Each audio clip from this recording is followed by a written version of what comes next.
Hello and welcome back to your Pennsylvania Dutch Minute. This week's episode is brought to us by the great people at 1787 Brewing Company, located at 43 South 4th Street in Hamburg, Pennsylvania. 1787, I can't speak highly enough about. I've been there multiple times. Excellent food, excellent beers. If you like that craft beer scene, they are the place to be. If you were in northern Berks County, swing on by and definitely try their Fern Shawley IPA, named after Pennsylvania Dutch famous girl Fern Schallenberger, who played in the All-American Girls Pro Baseball League in the 1940s and 50s, and also their Donauwedder Simcoe IPA, another IPA that they offer, paying homage to our Pennsylvania Dutch culture and language. So again, stop by at the good friends of 1787 Brewing Company on 4th Street in beautiful downtown Hamburg, Pennsylvania. Well, this week I bring you another episode on a famous Pennsylvania Dutch person from history. Many of you probably grew up in elementary school when you learned about the American Revolution, you learned about the famous character of Molly Pitcher. And there have been multiple accounts as to who Molly Pitcher actually was. There have been some arguments and disagreements among historians whether an actual Molly Pitcher really existed, or was it a myth created out of the era? But a lot of historians also will point to one person that has been the inspiration for this idea of Molly Pitcher, and that is Mary Ludwig Hayes. And the reason I want to focus on her this week is because she was a Pennsylvania Dutch woman with strong Pennsylvania Dutch ties who, if we go by what history tells us, has quite an amazing story. So Mary was born on the 13th of October, 1744 in Trenton, New Jersey. And you say, well, that's not Pennsylvania Dutch country. But you have to remember that there were a lot of Palatinate and Hessen and southwestern Germans that fall into our group, the Pennsylvania Dutch, that were also living in parts of New Jersey. When we look at her family, she was the daughter of Maria Margaretha and Johann Georg Ludwig. We're talking about solid Pennsylvania Dutch names there in that time period. Of course, being a girl in that era, she probably never really attended school or learned how to read because education was uncommon for girls at that time period. Her father would die early on in her life, and her mother remarried, and she would...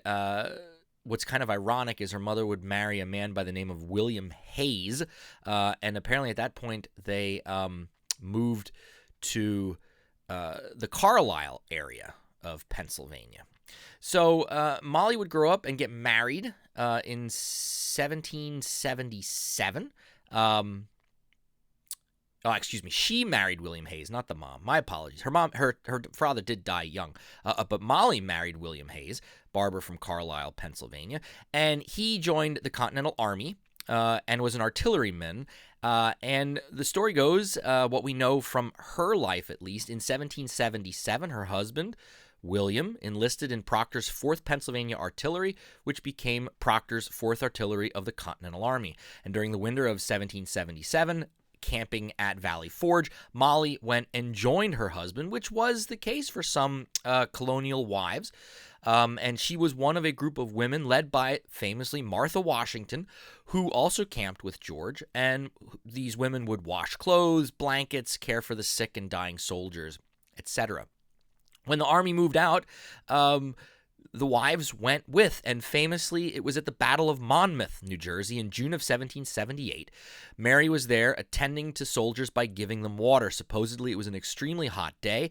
Men were not only being shot and wounded that way, but a lot of them were suffering from heat exhaustion. And her and other women were carrying water by pitchers from a local spring out to the soldiers to keep them hydrated. Really a crazy story when you think about it. And all of this while under fire.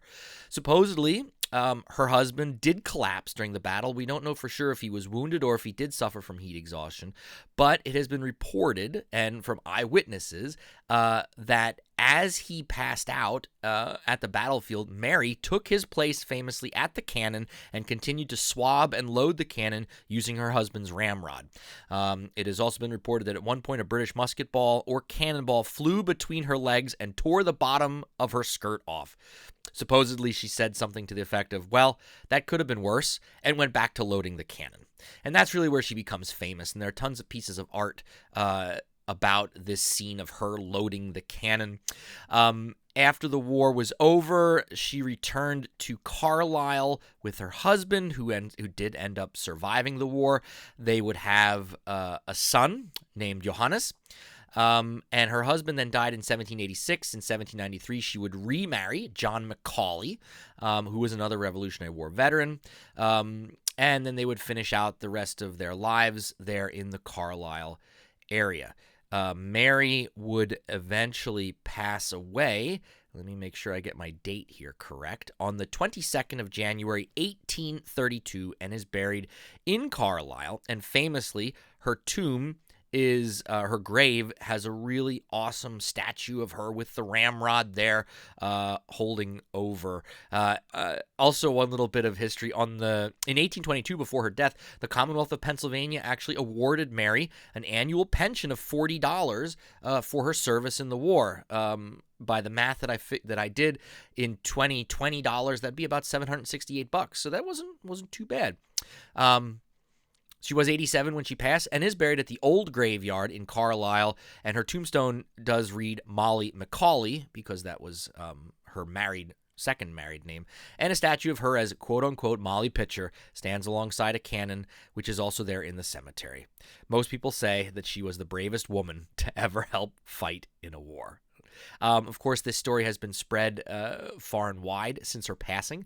I can't prove any way or another if she spoke Pennsylvania Dutch, but I would imagine that growing up in the household that she did with her parents, there would have been Pennsylvania Dutch spoken. I would imagine that maybe she might have been bilingual, and maybe in later part of her life, maybe only English. Macaulay, marrying a Macaulay, definitely isn't a Pennsylvania Dutch name. It's a Scotch-Irish name, of course, so... but she had Pennsylvania Dutch roots, and that's all that matters when we're talking about this episode. So, a brief history and overview of famous Molly Pitcher, who we refer to as Mary Ludwig. And while I was doing some research, I found out that the name Mary, often in the 1700s and maybe into the 1800s too, if a daughter or if a girl was named Mary, oftentimes the nickname Molly was given. I didn't see where that, how that came about, but that's why she's known as Molly, and then Pitcher because she was carrying the pitchers of water onto the battlefield. So a little quick history lesson for you about famous Pennsylvania Dutch woman Molly Pitcher, Mary Ludwig Hayes, and her contributions to American history, specifically at the Battle of Monmouth. If you have an idea for a future video, well, you got to email me. I'll gladly tackle any topic that you'd like to learn more about in regards to Pennsylvania Dutch language, culture, or history. Please subscribe to the YouTube channel if you haven't done so. Tell your friends about what we're doing here and let them learn more about our beautiful culture and heritage and history. And until next time, keep practicing your Pennsylvania Dutch and Max Good. Max Good.